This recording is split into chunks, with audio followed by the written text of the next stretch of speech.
Bon matin à tous et bienvenue à votre café matinal. Nous allons regarder ensemble notre titre, notre thème, c'est « Demandez et vous recevrez ». Demandez et vous recevrez, un texte qu'on connaît bien dans Jean chapitre 16 et le verset 24. Jésus a dit simplement « Demandez et vous recevrez » afin que votre joie soit parfaite. Demandez, vous recevrez, afin que votre joie soit parfaite. Il y a beaucoup de choses, beaucoup de temps, beaucoup de choses qui arrivent dans nos vies entre demander et vous recevrez. Entre la requête et la réponse, il y a énormément qui prend place. De combats, de temps, de délais, de détours, de questionnements. Et c'est très, très important. Nous devons bien comprendre ce qui prend place entre demander et vous recevrez. On a tous réalisé, si vous êtes croyant, si vous priez depuis plus que 5 minutes, vous avez tous réalisé que ce n'est pas un automatisme, demandez et vous recevrez. Et c'est important pour nous de comprendre ce qu'il y a entre la requête et la réponse, ce qu'il y a entre la promesse et le processus. Ce qu'il y a entre le moment où nous invoquons le Seigneur ensemble, on invoque Dieu, on demande, et le mouvement dans l'invisible. Parce que lorsque nous prions, il y a un mouvement qui prend place dans l'invisible. Il y a plein de textes bibliques qui nous montrent ça, mais il y en a un en particulier dans le livre de Daniel et au chapitre 10, et les versets 11 à 14, où Daniel intercède depuis longtemps. Il prie, il intercède, et comme vous et moi, entre le demander et le vous recevrez, est dans une saison où la promesse tarde, dans une saison de délai, de détour, une saison où il est affaibli, il est vulnérable. Et le Seigneur envoie, il y a un messager du ciel qui vient à lui, et il lui dit au verset 11 de Daniel 10, « Daniel, homme bien-aimé, sois attentif aux paroles que je vais te dire et tiens-toi debout à la place où tu es. » Dieu dit ça à quelqu'un aujourd'hui, « Tu es mon bien-aimé, tu es ma bien-aimée. Sois attentif, mais tiens-toi. Abandonne pas, tiens-toi à l'endroit où tu es, car je suis maintenant envoyé vers toi. » Et Daniel est encore secoué, il est encore littéralement vulnérable, affaibli. Lorsqu'il m'eut ainsi parlé, le messager de Dieu lui a parlé, je me tenais debout, mais j'étais en tremblant. Et le messager me dit, « Daniel, ne crains rien, car dès le premier jour, ça c'est le mot-clé, dès le premier jour où tu as eu à cœur de comprendre, de t'humilier, de chercher Dieu, tes paroles ont été entendues et c'est à cause de ces paroles que je suis là, que je suis venu, que je viens auprès de toi.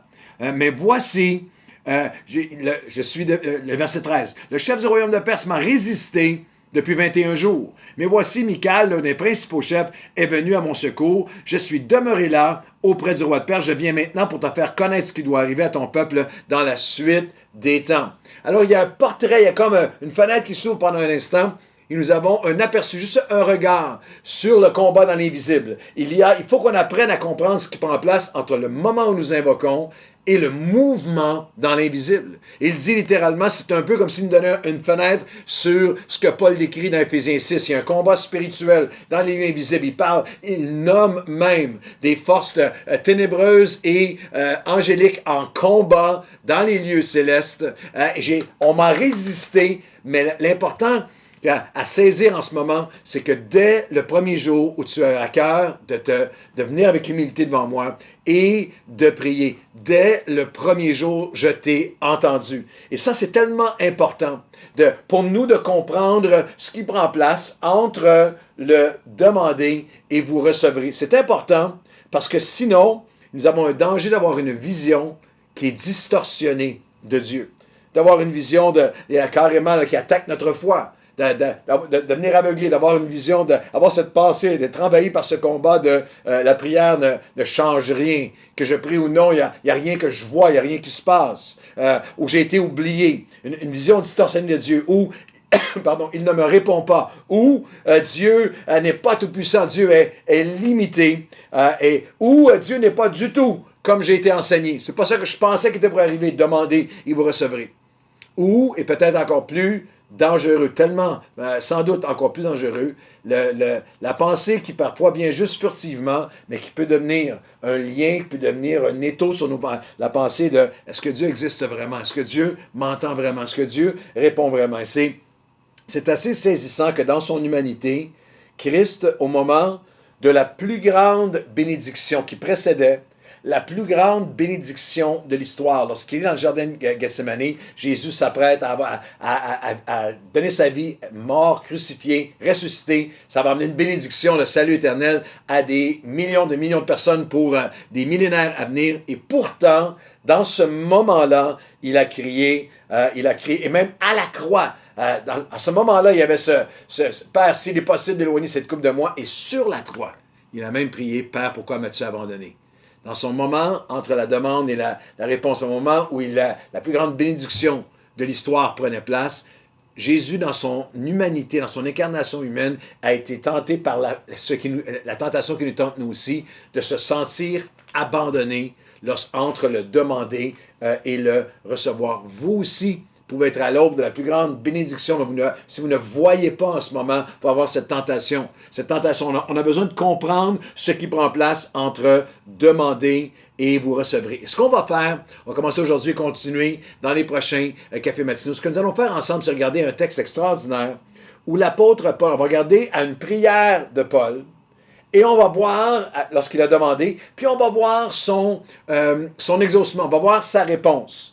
La prière de Paul est une prière, on va regarder en fait une des prières que Paul a le plus souvent prié. Vous allez voir le langage, il a prié avec énormément de passion, énormément, c'était un rêve de sa vie. Et l'apôtre Paul rêvait d'aller à Rome, rêvait d'aller apporter la parole de Dieu à Rome. Je vais vous expliquer pourquoi dans les prochains podcasts. Mais Paul ne va pas avoir la réponse comme il le pensait et au moment où il le pensait.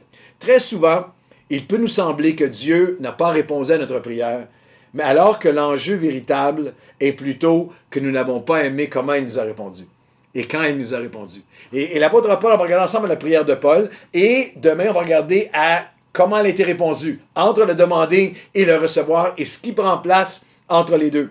Paul priait de toutes ses forces pour pouvoir aller à Rome. Et on retrouve sa prière lorsqu'on regarde ensemble dans Romains chapitre 1. Il dit « Je rends d'abord grâce à mon Dieu par Jésus-Christ au sujet de vous tous, de ce que votre foi est renommée. » On voit la renommée. Et l'apôtre Paul savait que si je peux juste aller voir les chrétiens de Rome, il leur écrit, si je peux aller les voir, il y a un impact qui va prendre place. Il y a une résilience à sa prière.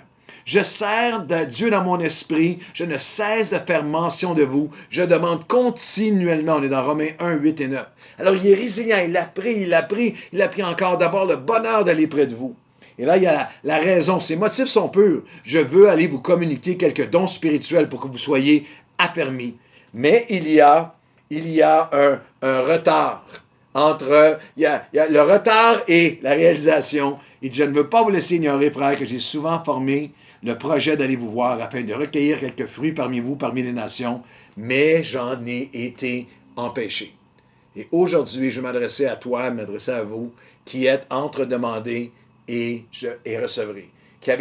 Comme Paul avait secret, cette prière qui brûle sur votre cœur, ça peut être pour vos enfants, pour votre famille, pour votre carrière, pour votre ministère, pour vos études, pour une libération, pour une guérison, pour vous-même ou quelqu'un près de vous qui est malade, pour un exaucement, pour une provision. Et en ce moment, vous êtes dans ce délai, vous êtes dans cette attente, vous êtes entre le rêve et le retard. Il y a un retard, il y a un délai en ce moment. Et laissez-moi prier pour vous aujourd'hui avec ces mots, vous rappelant de Daniel jusqu'à Paul. Puis on va continuer demain, on va aller voir demain à la réponse dans Philippiens chapitre 1. Mais aujourd'hui, avec vous, je vais m'arrêter et vous dire, dès que tu as eu à cœur de lever ta voix vers Dieu, il t'entendait. Il t'entendait, il t'a entendu, il t'a répondu. Il y a un mouvement dans les lieux célestes pour toi en ce moment. Il y a quelque chose qui se prépare. Ta prière a été entendue. Et aujourd'hui, Seigneur, pour tous ceux qui sont comme Daniel, qui se tiennent devant toi, tremblants, ayant prié, ayant cru, ayant combattu, mais dans cet espace qui parfois nous fait peur, dans cet espace qui nous décourage, entre demander et recevoir, dans cet espace de délai et de détour. Seigneur, je prie que tu viennes comme le messager. Le messager du ciel est venu fortifier Daniel, lui dire, ne crains pas, dès le premier jour où tu as à cœur de prier. Tu as été entendu. J'ai été résisté, j'ai été empêché, mais voici, je viens en réponse à tes prières. Seigneur, viens nous fortifier.